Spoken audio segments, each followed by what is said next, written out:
Hello there, and welcome back to my channel. Alright, so today I'm going to be going over Friday the 13th Part 7, New Blood. So, a lot of people are really intrigued by this film because of the telekinetic aspect, and a lot of people are really turned off by it. It's really referred to sometimes as like Carrie versus Jason, which is kind of funny. But it follows the events of Part 6 and picks up where Jason is at the bottom of the lake and he becomes resurrected and he starts slashing a new set of teens around the lake. So with all of that being said, let's get right into A New Blood.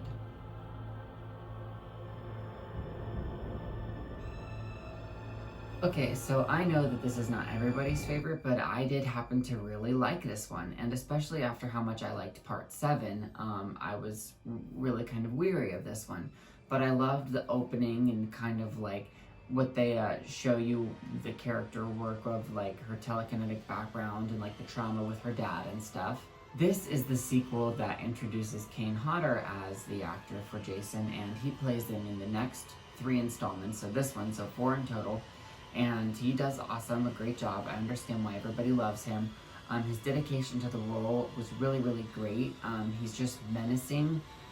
He has such great body language, and he's completely committed to all of the physical acts that Jason had to go through in this movie, and he gets his ass handed to him. I like that about this movie. Alright, so we are following Tina, and she is in therapy with her doctor trying to work on the telekinetic aspect of her life because she's very emotional and traumatized when it comes to that, and anytime she's sort of scared or lashing out, that tends to be what's happening. She's like flexing some other muscle in her mind or something like that. Like when you first hear about this concept, it sounds ridiculous, but as you are watching it, you know it's no more ridiculous than anything else that we're made to believe in horror films. And when you're watching the story, you buy it, you just buy into it, and that they set up a believable world, so you just go from there.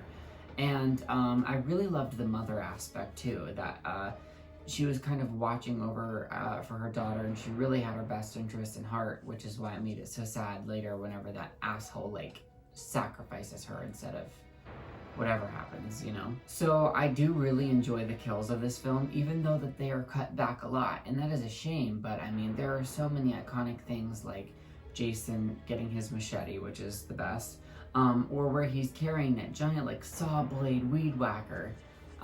In this installment, he also does one of the most iconic kills, which is this girl getting beaten to death up against a tree, which is menacing and scary and completely eerie to just watch unfold.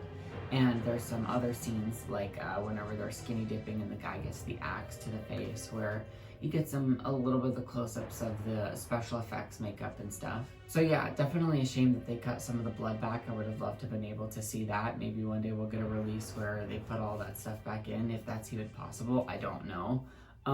But I really happen to still appreciate everything that they were doing with it, all of the creativity that they were able to pull off, you know? For example, whenever that one girl is getting thrown out of the window in slow motion, and it's kind of a nod to one of the previous chapters. Now, the kills are fun, but the teenagers are iffy. You know, like it's kind of fun to see Tina go and interact and hang out with all of the people there, and that environment is fun. But they're all just kind of boring and forgettable, and too cliche. I really did enjoy her trying to figure out where she fit into like social cue and social status and stuff, and then realizing that she's like, I don't give a fuck, like I just don't.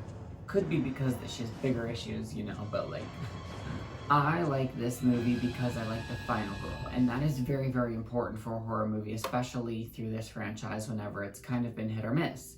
So I definitely love how she is a match for Jason. She whoops his ass. She like electrocutes him. She beats him up and throws him through so many things down the stairs. There's countless violence that happens at the end of this showdown for minutes at a time. And that's also why Kane Hodder is really good at handling his stunt work. But then another part that, you know, really just gives audiences that ooh ah and everything we want is whenever the mask comes off and we see what his face looks like this time around. And honestly, this is probably one of my favorite faces for him. I mean, it's just grotesque and disgusting, and he looks like a zombie, and it's all water warped, and you know, like in the previous chapter he had maggots, and in this one it's just, he really is just like a dead corpse, bro. It's gross, and I really love it. That's so awesome. And how they're like facing down and showing down in the house right there. A lot of people have a problem with the ending where he is comes out of the exploded house and still gets her on the dock, and she summons her father. In my opinion, I thought that that was a really good way to kind of put an end to the situation because of the emotional aspect that was there, and losing her mother and everything else that had went down and all of the things that she was trying to overcome. I think that whenever things are heightened like that, and whenever she was in her moment, I think she pleaded with herself and whatever's can work with her, and that's what was able to bring an end to Jason, was her father being able to do that and perform that for her, that one last little love, because he was abusive, you know, in the beginning, and she was still even felt bad about like killing him, and that was like the last little like I love you he could have like done for her, until like it kind of helps both of them, I feel. So even though it's kind of like a controversial installment, I definitely had fun with it, and I really enjoy where they went with it. It has almost nothing to do with the next chapter. They don't really reference it at all. That's fine. But it's kind of a thing for now with the rest of the franchise. It's kind of just like standalone little increments and stuff. But yeah, that was my review of, I was gonna say Jason Takes Manhattan, but that's the next one. The New Blood, by Friday the 13th, Part 7. And I really did enjoy this one. Like I said, it's going to be up there in my rankings, probably. I'm excited to get around to that. I'm also excited to see everybody else's viewpoints on this, because I really don't know. It's probably going to be scattered or whatnot. Because it's very, very interesting. There's a lot of different aspects of this movie you can get out of, you know. People may like it or dislike it for certain reasons. And like I said, super looking forward to getting into that by watching all of my friends who are participating in this Friday review series with me. Like Good Will Hunting and Robbie Sobel, Nick Cooling, House of the Living Dead. If I forget anybody, I'm sorry. There's so many that's happening. It's been so much fun. Filthy Dan, that too. It's been so much fun watching them, and there's a collective playlist of like all of our videos together. And we keep saying it every time, but really there's something different to get out of every video. And I stagger mine out, you know, like when I'm doing laundry, I'll watch 10 minutes of one here and this, you know, get opinions and whatnot. But I'm super excited to be able to go through all of that tomorrow. Again, week 7, I can't believe we're this far into it. So definitely let me know what your thoughts are down in the comments. Let me know what parts worked for you and what parts didn't. Do you happen to like this final girl? I think she does better than some of the other ones in the franchise. Much more interesting to watch. Very pretty. But as far as where it stands in the franchise, we'll just have to see whenever it comes to the ranking. Be sure to check out all of my other friends' videos. I'll have their links in the description below. Here is my Part 7 Blu-ray, and I think I've mentioned this before, but this is the same knife that is used in Scream. It's a buck knife, 120 or 119. The 120 is like 2 inches longer, at like 7.5 inches, whereas the 119 is only like 5.5 inches. But I definitely love this one. I rewatch it a lot. I even happen to love his like mask right here on the back of the case. This one does not have a reversible cover either, and that's fine, because what they do have I think works beautifully and brilliantly. I love being able to see half of his mask and half of her face on the front. I thought that was a really interesting aspect. Once again, this is my Friday the 13th box set franchise series, and it's got all the Blu-rays here with beautiful artwork. I encourage you to get it. It's got a lot of bonus features and a lot of fun stuff. It's provided a lot of fun times for me.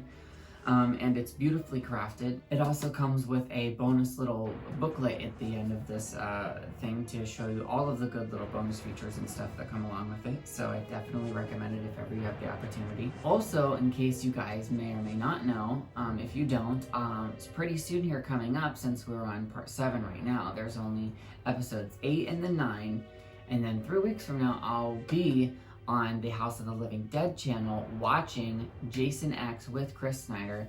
And I'm super excited for that. I was able to pick that because it was one of the ones that I ended up liking, and I'm really glad that I get to share my points with that. Watch-alongs are always the best times, and even though we always get distracted and talk about many other movies and topics, it's always fun to, put on the movie and watch it with us. So be sure to check that out. That's coming up, and it's going to be super fun because it's a super fun movie.